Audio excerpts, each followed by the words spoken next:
the Honorable Member, Ms. Geeta Chandan Edmond. She's okay. She's currently being reviewed at the medical center, and she's surrounded by her loved ones. And of course, she's responding positively. As a member of the opposition, Mr. Speaker, if you permit me, we would like to thank the Speaker, the staff, also the members on the government side for giving support in this time of aid. It shows how both sides can work together in the face of adversities. We would also like to say thanks to the EMT team for the quick response. And of course, we wish the Honorable Member Edmond well and speedy recovery. Mr. Speaker, allow me a minute of my allocated time to wish the members of this Honorable House and Guyanese locally and abroad God's richest blessings and a prosperous new year. Also, I say thanks to the staff that worked tirelessly in compiling this year's budget estimates, but I pause to flag the directive of the subject minister, and by extension, ultimately the government as misguided and out of touch with the daily realities of the average Guyanese. Mr. Speaker, the contributor before me made some claims with regards to the lighting and rehabilitation of various fields. And I want to say this here, that we had the best government that this country could ever dream of, the APNU AFC. And under the directive of the then Director of Sport, Christopher Jones, currently our Chief Whip, we would have rehabilitated and lit Ithaca Community Center ground, Calcutta Community Center, Lovely Lads Community, Central Myconi, Litchfield, Art Settlement, Cottonfield, Trafalgar, Seafield, and much, much more. Mr. Speaker, today as I stand here to make my contribution to this round of budget, I stand as a proud Lindener, not the fake ones, 100% Lindener. The basis for me mentioning this is because we're a proud people, a resilient people, a united people. Linden and Region 10 is the heart of Guyana, the region that pumps life into this country, culturally, socially, and economically. My region bridges the gap between the coastline and the interior. It is strategically placed, which affords us the chance of reaching almost all the regions in Guyana. The three main rivers run through her. She is rich in minerals, timber, tourism products, arable land. It possesses a high education pursuit and talent. Mr. Speaker, Upper Demerara Berbice is a paradise, and someday it will achieve city status. However, it is a fact that owed to political spitefulness and suppression, this dream under the PPP will never come true. Just because its residents in every major election rejected them. Mr. Speaker, for 27 years, collectively, the PPP government placed their feet on the necks of Region 10 residents and forced it to be in a time warp, currently gasping for air.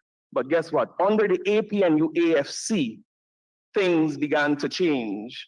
And might I remind this Honorable House, under the APNU AFC, we returned local government in 2016. We funded the Linden Enterprise Network to help young entrepreneurs. We built the passport office, completed the feasibility studies, finding source of funding for the Linden-Soosdijk Highway as well, and even the Wismar-Mackenzie Bridge, the Linden-to-Tumbumuro Highway. Mr. Speaker, I want to just stitch this in. The government prides itself with 4 lanes. We're asking as residents of Region 10 that we need a 4-lane highway as well, Linden-Soosdijk Highway. We provided proper maintenance, the Linden to Kokwani Road and the interiors from time to time, so to ensure the safe travel of our residents and persons going to do business in those areas. Our party introduced internet for the very first time in many indigenous communities. We must not forget that. But this government fails to realize that even with the GOLD program, there are indigenous communities that cannot have access to that program because they have not maintained those internet connections in those communities. So they're completely ignored. For instance, Kokwani, which needs internet access. Our party maintains its subsidies for electricity in Ituni and places like Kokwani. We began the construction of the LTI dorm so that persons within the interior can have access to higher education. We began the rehabilitation of the call center back then, achievement that this government currently claims and own. We also improved healthcare. In fact, Mr. Speaker, I just got a call from some workers at the Mackenzie Hospital, and they're saying that there's significant drug shortage. So greater emphasis by this government needs to be placed in healthcare. Mr. Speaker, under the APNU AFC government, we cared about the people and residents of Region 10. And we also increased the subvention of the municipality so that it can function effectively. And we were hoping in this year's budget we would see great subvention and improvement in subvention. The entire budgetary allocation for the RDC under the APNU AFC was accepted. There were no cuts or any deductions during our tenure. Mr. Speaker, the facts don't lie. And no matter how much the honorable members on the other side of this house comes with their legendary tales and promised fortunes and flowery speeches and movie references, the Guyanese people will not be bamboozled. Mr. Speaker, the devil is in the details. And after deciphering this massive trillion-dollar budget, the modus operandi of the PPP remains the same. Defund the opposition majority regional democratic councils so that central government can swoop in and look good and use this as a political ploy. Mr. Speaker, the facts don't lie, and I have it right here. For over the 3 years, Region 10's capital in budgetary allocation was the lowest in terms of increase. When we look at Region 2, which supposedly is their stronghold, it increased by 42.9%, but Region 10 only received over the last 3 years an increase of 25.4%. And you say that you want Region 10. Region 10 rejects the PPP, Mr. Speaker. Mr. Speaker, they must speak the truth. In this year's budget, through the allocation provided by the RDC, there will be no roads in Kokwani under the RDC. Aichuni, Komata, Skytland, Block 22, and much more. Through our elected officials. There is no transformative project in the 11 indigenous villages that we have. And I'm sorry, the Honorable Minister responsible for Amerindian Affairs is not here. There is no mention of any significant investment in places like 58, Great Falls, Malali, Morataro, 47, Kururu, Wairuni, Kimbia, Sand Hills, Rockstone, and Rivers View. The Minister of Amerindian Affairs, your people are crying out that they need assistance. Mr. Speaker, I go even further. For some reason, the PPP government don't like board of directors. They don't like opinions of people coming together so that you can make a product or service work. We have had the absence of the Linden Enterprise Network board for a very long time, and even the Linden Hospital Complex and the people of Region 10 are asking for those boards to be in place because we're tired of unilateral decisions being made on behalf of our people. With regards to the new bridge that the PPP is claiming, this is a project of the APNU AFC. And listen, let me say this, despite of that fact, we support this project and we're happy that the PPC is pushing ahead with this project. And I must say to you that I put the PPP on warning at this point in time that that bridge in Linden must not end up like the Barbies Bridge. Must never end up like the Barbies Bridge, whereby large exuberant sums are being charged to commuters. That will never happen in Linden. Moving to the municipality, Mr. Speaker, in this year's budgetary allocation, like I said, there's no increase in subvention. And let me say this here. It is my view, my opinion, and my strong standing that the administrative and policy arm of the council must be respected as guided by the Municipal and District Councils Act of Chapter 2801. And any activist that is politically appointed to fill such roles must ensure that the council is well guided and the will of the people is executed.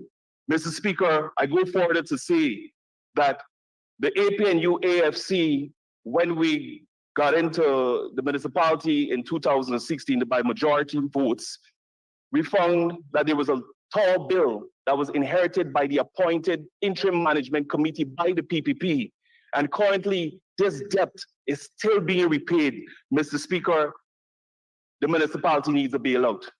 And let me tell you why. Currently, Linden is indebted by 288,601 million dollars. That is the reality. We owe LUSCSL over 86 million. National Insurance Scheme 157. Guyana Labor Union 3.8 million. Guyana Revenue Authority $29 million. Pension and gratuity over $10 million. Well, Mr. Speaker, as I represent the people of Linden here, we're not just asking for a bailout alone. We're asking for more support so that the council can function effectively. And the solution is simple. Start by increasing the subvention so that more projects can be executed through the municipality. The acquisition of a new sanitation equipment. We also say Linden needs a new municipal mall. The PPP would have built one in Monterey Post. Linden needs a municipal mall more than ever. And we also need the construction of a multi-state department building at Bamia, which will house police, immigration, the toll booth, and even an emergency response unit. That is what the people of Linden need. We also need the revaluation of residential and commercial properties so that we can increase our earnings as a town. Also, we need the expansion of the land boundaries. Mr. Speaker, my recommendations are simple when it comes to this budget 2024. And I speak on behalf of the people I represent in Upper Demerara Berbice. Consideration of a bridge for Kokwani is needed now more than ever. We need to bridge from Jeep Landing to the other side of Kokwani. And I know the Honorable Member Vikram Bharat, who frequents there steady, will make representation for this. Mr. Speaker, we also would like this government to explore and develop and even exploit tourism opportunities in all the indigenous villages and communities within Region 10. We must begin, and of course this year, you have to begin the construction of the industrial estate. We need to work with stakeholders to create a regional investment portfolio. Now I know, Mr. Speaker, I'm making all these points and they're taking notes to put in their manifesto, but let it be known here that AP and UAFC claims these projects. We must focus heavily on empowering the Guyanese labor force. Now I know we've been seeing in the media constantly that we need 500 nurses and they're going to be coming from Cuba, but we need to empower our own force and we need to create the better working conditions for our working force here in Guyana. Guyana must come first, Mr. Speaker. And also, we need to review the minimum wage of our public servants. Mr. Speaker, it's disheartening to note that recently, article was published by News Source, which says Guyanese now sending money to families overseas. And this here is with reference to the Honorable Member Charles Ramson's comment. Now, I don't know if the PPP government is out of touch or maybe they're getting their wealth from somewhere. But I know the reality in this country is long lines at MoneyGram, Western Union, and even the Paricon are endless. But I'm not sure if the honorable members on that side of the house meant to say that Guyanese are sending barrels of oil maybe overseas. But the harsh reality is that the remittance rate in this country is extremely high, which is a sign of growing poverty. Mr. Speaker, Mr. Speaker, it's clear that this government don't have a plan for the working people, the poor people in this country. Mr. Speaker, persons cannot even afford to use toilet tissue lavishly anymore because things are so hard. One ply at a time, they say. Mr. Speaker, I also want to share with you that This PPP sings a song constantly, like the honorable member Kwame Wee McCoy that was singing just now. The PPP government sings the Frank Sinatra song all the time. I did it my way. I did it my way. But I'm saying this here, Mr. Speaker. All right, yes. I need a Honorable member, before you break into another redemption, you'll need an extension. Mr. Speaker, I move that the honorable member be given 5 minutes to conclude this presentation. Go ahead, honorable member. But yes, Mr. Speaker, they're out of touch with the harsh realities of this country. Just the other day, we had someone make a reference, but they walked through some valley and it fits up high and all kind of thing. When you walk through Victory Valley and you knock on people's doors and they complain and bring their problems to you, the pot torn up for 3 days, Mount Carno White, the PPP members over there are oblivious to that fact. That listen, people in this country are suffering. You wouldn't know about that, the honorable member Adel Nandalal, because you are doing well for yourself, right? Mr. Speaker, I have to close here, but let me say this here, that in order for this country, we call the Cooperative Republic of Guyana, to grow, the PPP must go.